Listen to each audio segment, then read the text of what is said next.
یہ جو رمضان المبارک کا آخری عشرہ ہوتا ہے نا، یہ بڑا قیمتی ہے۔ میں پہلے بھی دوستوں سے عرض کرتا رہتا ہوں کہ ہم نا یہ آخری 10 دن اکثر بازاروں میں گھوم کے گزار دیتے ہیں۔ بخاری مسلم میں حدیث ہے، سیدہ عائشہ صدیقہ رضی اللہ تعالیٰ عنہ فرماتی ہیں آخری 10 دن جو رمضان کے ہوتے تھے حضور خود بھی بیدار ہوتے تھے، ہمیں بھی بیدار کرتے تھے۔ رسول پاک صلی اللہ تعالیٰ علیہ وآلہ وسلم نے پتہ ہے روزے دار کی فضیلت کیا بیان فرمائی؟ اللہ کے محبوب صلی اللہ تعالیٰ علیہ وسلم فرماتے ہیں کہ رب فرماتا ہے ابن آدم کا ہر عمل اس کے لیے ہے، روزہ میرے لیے، اور فرمایا میں خود جزا دوں گا روزے کی، میں خود جزا دوں گا روزے کی۔ اور حضور فرماتے ہیں روزہ ڈھال ہے، جو شخص روزہ دار ہو وہ بےہودگی سے، فحش گوئی سے اجتناب کرے۔ اور اللہ کے محبوب صلی اللہ تعالیٰ علیہ وسلم فرماتے ہیں اگر کوئی شخص اسے گالی دے، اگر کوئی شخص اس سے جھگڑا کرنا چاہے تو پتہ کیا جواب دے؟ اسے کہے بھئی میں روزے دار ہوں، میرے منصب کا تقاضا نہیں کہ میں تیرے ساتھ الجھوں۔ اور رسول پاک صلی اللہ علیہ وسلم فرمانے لگے اوہو اتنی بڑی بات۔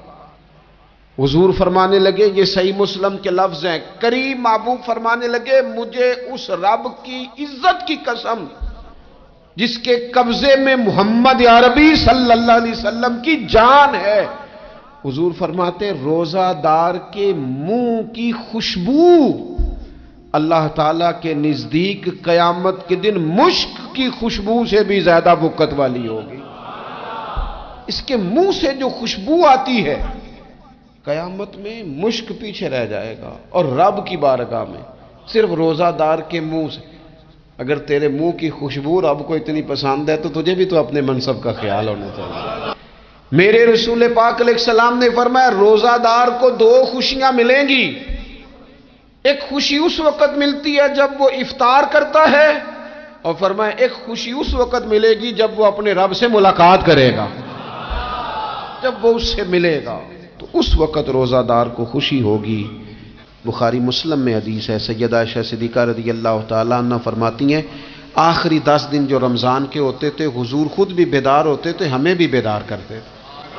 یہ راتیں بیدار رہنے کی ہیں، شب قدر کی تلاش کی ہیں۔ نبی پاک نے اعتکاف فرمایا ہے، کوشش کریں جو تو اعتکاف بیٹھ رہے ہیں وہ تو بڑے باعث مبارکباد ہیں، جو نہیں بھی نہ بیٹھ رہے وہ بھی اپنے اپنے علاقے کی مساجد میں کوشش کریں 1 رات مل جائے، 2 مل جائیں، 4 مل جائیں، جتنا اضافی ٹائم ملے آخری 10 دنوں میں وہ مسجد میں گزاریں۔ زیادہ سے زیادہ وقت قرآن پاک پڑھیں، استغفار پڑھیں، درود پاک پڑھیں، یہ 3 ہی وظیفے ان کے ساتھ۔ اور رات کا وقت کوشش کریں قیام میں گزرے، نوافل میں گزرے، جہاں جہاں بھی آپ اس کو ہم نے ضائع نہیں کرنا، تو جہاں موقع ملے کوشش فرمائیں، یہ وقت ضائع کرنے والا نہیں ہے۔ یاد آتی ہے تو آنسو بھی نکلتے ہیں، دعا بھی نکلتی ہے۔ تھے کچھ لوگ پچھلے سال جو اس سال موجود نہیں ہیں، وقت تیزی سے گزر رہا ہے تو یہ سعادتیں بڑی قیمتی ہیں، ان کو ضرور حاصل فرمائیں۔ میرے دوستو خوشی تو جو ہوگی سو ہوگی، لیکن یہ لفظ بڑے حسین نہیں کہ روزہ دار کی رب سے ملاقات ہوگی، یہی لفظ بڑے باکمال نہیں؟ ایک روایت میں تو یہ ہے نا کہ روزہ میرے لیے ہے میں اس کی جزا دوں گا، اور ایک روایت میں یہ ہے کہ روزہ میرے لیے ہے اور رب فرماتا ہے میں خود روزے کی جزا ہوں، یعنی باقی نیکیوں پر ثواب ملے گا، روزہ رکھنے والے کو رب رحمان ملے گا۔ نبی اکرم صلی اللہ تعالی علیہ وسلم کے امت کے صوفیاء نے نا کچھ چیزوں کو بڑا کھولا ہے۔ عارف رومی کہتے ہیں کہ ایک دن نا محمود غزنوی نے خزانوں کے دروازے کھول دیے اور فرمایا بھئی میں نے آج ہر چیز کھول دی ہے، جو جس چیز پہ ہاتھ رکھے گا وہ اسی کی ہو جائے گی۔ لوگ دوڑے، کوئی سونے کی طرف، کوئی چاندی کی طرف، کوئی جائیدادوں کی طرف، کوئی خزانے کی کنجیوں کی طرف، کوئی بڑے بہترین گھوڑے اور اونٹوں کی طرف، لوگ دوڑ گئے، جو جس پہ ہاتھ رکھے گا اسی کا۔ سب بھاگ گئے، ایاز بیٹھا ہے، نہ وہ حسن میں رہی شوخیاں، نہ وہ عشق میں رہی گرمیاں، نہ وہ غزنوی میں تڑپ رہی، نہ وہ خم ہے زلف ایاز میں، وہ لذتیں کہاں۔ ایاز چپ کر کے بیٹھا ہے۔ پھر محمود نے ایاز کی طرف مخاطب کر کے کہا ایاز اٹھنا نہیں، آج لوٹ سیل لگ گئی ہے، جو جس چیز پہ ہاتھ رکھے گا اسی کی۔ ایاز کہنے لگا بات پکی ہے نا؟ تو محمود خوش تھے، موڈ بڑا اچھا تھا، کہا بالکل پکی ہے۔ تو ایاز کہنے لگے چلو ٹھیک ہے۔ ایاز اٹھے، پیچھے سے جا کے نا تو محمود کے کندھے پہ ہاتھ رکھ دیا، محمود کے کندھے پہ ہاتھ رکھا۔ محمود کہنے لگے یہ کیا بات کا، آپ سے میں نے پوچھا تھا بات پکی ہے، جو جس پہ ہاتھ رکھے گا اسی کا نا۔ تو تھوڑی دیر پہلے مسکراتے چہروں میں آنسو آ گئے، ایاز بھی روئے تو محمود بھی روئے۔ کہا بادشاہ پکا رہنا، وہ جن کو خزانے چاہیے تھے وہ دوڑ گئے، مجھے تو چاہیے۔ لنگ کئی مہینے تے برس گئے تے تیری دید نو دیدے ترس گئے، تیری تو ملے گا۔ تو پھر کہا محمود نے، اس نے کہا میں وعدہ کر چکا تھا، بس ٹھیک ہے، باقیوں کے خزانے اور میں تیرا طے ہو گئی۔ فرمایا باقی نیکیوں پر ثواب ملے گا، اور روزہ رکھنے والے کو رب رحمان ملے گا، اللہ کا قرب ملے گا۔ دیکھو نا، وہ خاص انسان کو کیفیت حاصل ہوتی ہے روزے میں، رب کے ہونے کا یقین۔ وہ جو صوفیاء کہتے ہیں نا مراقبہ کرو، وہ نصیب ہوتا ہے۔ یعنی کسی کو کیا پتہ ہے اس کا روزہ ہے کہ نہیں، اکیلا ہے نا گھر میں، فریزر بھرا ہوا ہے، نہیں نہ کھاتا، کیوں؟ اسے پتہ ہے میرا رب میرے ساتھ ہے، میرا رب مجھے دیکھ رہا ہے۔ بس یہ تصور توحید پکا ہو جاتا ہے رمضان، تو پھر اللہ تبارک و تعالیٰ کی بھی خاص رحمت اور کوئی خاص ہی اعزاز۔ حضور فرماتے ہیں جنت کے کئی دروازے ہیں، ایک باب الریان ہے، اس سے صرف روزہ دار گزریں گے۔ آواز ہوگا روزے والے آ جاؤ، وہ آ جائیں گے، فرمایا اس خاص دروازے سے گزرو، جب گزر جائیں گے تو فرمایا بند کر دو بھئی، اور کوئی نہیں گزرے گا یہاں سے، دروازہ ہی مخصوص ہے، ان کا اعزاز ہی ذرا زیادہ ہے۔ تو میرے عزیز، رمضان شریف کے اندر وہ منصب کا بس خیال رکھیں کہ میں روزہ دار ہوں، اس احتیاط کے ساتھ۔ اور دوسری جو رمضان کی چند عبادات ہیں نا، سب سے پہلی تو میں عرض کروں گا تراویح کے حوالے سے۔ یہ بات یاد رکھ لیں کہ نبی پاک علیہ الصلوۃ والسلام نے فرمایا جس نے ایمان اور احتساب کی نیت کے ساتھ رمضان میں قیام کیا، اللہ اس کے پچھلے سارے گناہوں کو معاف فرما دے گا۔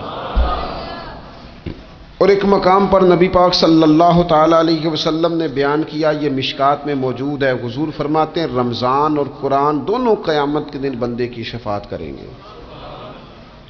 رمضان کہے گا یا اللہ میں نے اسے دن بھر کھانا کھانے سے باز رکھا، اور تیری بارگاہ کے حکم کے مطابق اس نے اپنے آپ کو ان چیزوں سے بچا کے رکھا۔ اور قرآن کہے گا مالک رات میں نے اسے نیند سے روکے رکھا۔ کیا مطلب؟ اس نے کھڑے ہو کے عبادت کی، اگرچہ اس سے مراد شارحین حدیث نے تراویح بھی لیا ہے، تہجد کی نماز بھی لیا ہے، صلاۃ اللیل بھی لی ہے، لیکن میرے عزیز یہ خاص ربط ہے قرآن مجید کے ساتھ تراویح کا۔ مسنون ہے رمضان کی راتوں میں قرآن مجید اور تراویح کا پڑھنا۔ اگر تھوڑی سی نا طبیعت میں صرف تبدیلی پیدا کی جائے، میں نے دیکھا ہے کہ جو لوگ کہتے ہیں نا میرا وقت بڑا قیمتی ہے، بڑی ساری جگہوں پہ آپ کو بیٹھنا پڑتا ہے، بیٹھیں آپ 2 گھنٹے بیٹھیں، 3 گھنٹے بیٹھیں۔ میں نے دیکھا ہے لوگ جاتے ہیں کسی دفتر میں تو رات کو ہی چلے جاتے ہیں اس علاقے میں، کھڑے ہیں، پاسپورٹ کے دفتر کھڑے ہیں، شناختی کارڈ کے دفتر کھڑے ہیں، امیگریشن کی لائنوں میں کھڑے ہیں۔ کچھ ذہن تو بنائیں کہ میں نے رات کھڑے رہنا ہے اور اپنے رب کی عبادت کرنی ہے۔ تراویح کو ذرا ذوق سے آپ اگر تھوڑا ارادہ کر لیں گے نا، یعنی کوئی ایسا مشکل کام نہیں۔ میری تو رائے یہ ہے کہ پہلے 3-4 دن ذرا جم کے ذہن بنائیں، اور تھوڑا سا نا روٹین کو بدلنے کی کوشش نہ کریں۔ جس امام صاحب کے پیچھے تراویح شروع کریں، کوشش کریں ساری وہیں پڑھیں۔ روٹین بدلنے سے بھی سستی آتی ہے، ایک دن یہاں گئے، 2 دن وہاں گئے، تو یہ روٹین بدلنے سے بھی بعض اوقات سستی آتی ہے۔ کوشش کریں ایک جگہ پہ قرآن شریف سننا شروع کریں اور پھر پورا قرآن مجید وہیں پہ سنیں، اور تھوڑا ذہن بنائیں۔ میں نے دیکھا ہے ہمارے استاد صاحب اس طرح کیا کرتے تھے کہ بہت تھوڑا کھانا افطاری کے وقت، تھوڑا، اور ان سے کہا جاتا آپ بزرگ آدمی ہیں، اتنا کم کھانا کیسے نظام چلے گا؟ تو فرماتے تھے میں 1 چپاتی اور آدھی چپاتی کھا لوں گا لیکن تراویح کے بعد، اب اگر زیادہ کھانا کھاؤں گا تو طبیعت میں سستی آئے گی، میرے لیے کھڑا ہونا مشکل ہو جائے، سادہ سا کھانے کے ساتھ افطاری کی جائے گی۔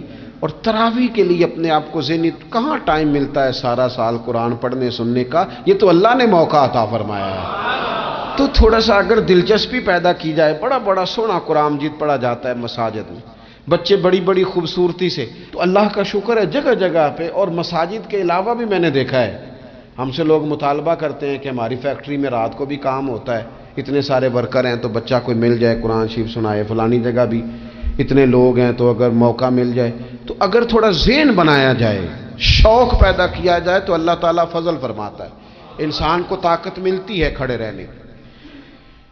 ایک تو تراویح، روزہ، تراویح، اور تیسری بات ہے سحر اور افطار۔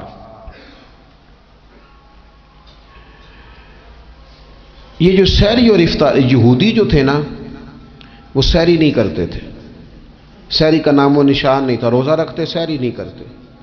تو نبی پاک صلی اللہ تعالی علیہ وسلم نے فرمایا ہمارے اور یہودیوں کے درمیان فرق ہی سحری کا ہے، اور نبی پاک صلی اللہ تعالی علیہ وآلہ وسلم نے فرمایا سحری کھایا کرو، سحری کھانے میں برکت ہے۔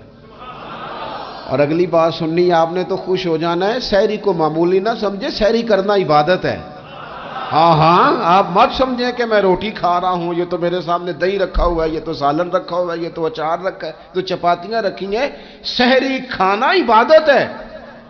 آپ صبح اٹھے، آپ کی تو روٹین ہی اور تھی، تو 7 بجے کھاتے تھے، 9 بجے کھاتے تھے۔ یہ جو آپ صبح کھا رہے ہیں اٹھ کے سحری میں، اپنی مرضی سے تھوڑی کھا رہے ہیں، یہ تو کسی کے کہنے سے کھا رہے ہیں، یہ تو کسی کے بٹھائے بیٹھے ہیں۔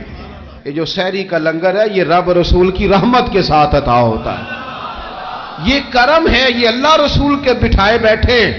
کیا میرے رسول پاک صلی اللہ تعالی علیہ وآلہ وسلم نے بات کھولی ہے، ترغیب و ترہیب میں حدیث ہے، اللہ کرے یہ کبھی چسکا لگ جائے، یہ والا مزہ آ جائے، تو پھر تو گھر میں دسترخوان نہیں بچھا ہوا ہوگا، پھر تو رنگ ہی کوئی اور ہوگا۔ حضور فرماتے اللہ تعالی اور اس کے فرشتے سحری کھانے والوں پر رحمتوں کا نزول فرماتے ہیں۔ کھائی روٹی جا رہی ہے، پکا ہوا کھانا ہے، لیکن حضور فرماتے ہیں رب بھی رحمتیں فرما رہا ہے، اور اللہ کے حکم سے فرشتے بھی رحمتوں کا نزول کر رہے ہیں۔ ایک رمضان المبارک وہ عزت اور عظمت والا مہینہ ہے جس کا تعارف کسی عام آدمی نے نہیں، رب کریم کے قرآن نے بیان فرمایا ہے اور میرے مصطفیٰ کریم کی زبان اطہر نے بیان فرمایا ہے۔ لیکن آنے سے پہلے بخاری مسلم میں حدیث ہے، حضرت سلمان فارسی رضی اللہ تعالیٰ عنہ کہتے ہیں رمضان شروع ہونے سے پہلے نبی پاک نے ہمیں مسجد میں بلایا اور خطبہ ارشاد فرمایا باقاعدہ، اور ارشاد فرمایا لوگو تم پر ایک مہینہ آنے والا ہے جس میں اللہ اپنے بندوں پر خاص قسم کی رحمتوں کا نزول فرماتا ہے۔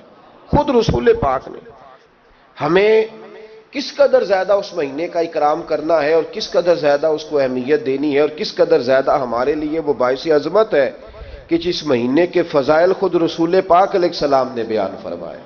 اور نبی پاک صلی اللہ علیہ وسلم نے فرمایا کہ اس مہینے میں تم نفل پڑھو گے تو اللہ فرض کے برابر ثواب عطا فرمائے۔ حضرت انس بن مالک رضی اللہ تعالیٰ عنہ فرماتے ہیں جب نبی پاک علیہ السلام نے رمضان کی شان بیان کی تو صحابہ کا یہ مزاج بن گیا کہ وہ اپنے سارے کام رمضان سے پہلے سمیٹ لیتے تھے، رمضان شریف سے پہلے سارے کام سمیٹ لیتے، لینے دینے کے معاملات صاف کر لیتے، خریداری ہو جاتی، گھر کے اندر کوئی کام کرانا ہوتا تو وہ رمضان سے قبل کرا لیتے، یکم رمضان کو وہ مسجدوں میں ڈیرے لگا لیا کرتے، وہ کہتے تھے نیکیاں جمع کرنے کے ایام۔ سب سے مصروف ترین زندگی ہمارے نبی پاک صلی اللہ علیہ وسلم کی زندگی ہے۔ 23 سالوں میں نبی پاک علیہ السلام نے 2300 سالوں سے بھی زیادہ کام کیا، بڑا مصروف وقت تھا حضور کا، بڑا مصروف۔ ہمارے یہاں میں ایک جگہ پہ حاضر تھا تو ایک بزرگ تقریر فرما رہے تھے، وہ کہہ رہے تھے اب خانقاہوں میں جو اللہ اللہ ہو رہی ہے وہ چھوڑ کے باہر نکلو، اب میدان میں نکلنے کا دور ہے۔ تقریر ختم ہوئی تو میں نے کہا حضرت ناراض نہ ہوئیے گا، ویسے کون سی خانقاہ میں اللہ اللہ ہو رہی ہے جہاں سے آپ باہر نکالنا، تو دور ہی گزر گیا اللہ اللہ کرنے کا۔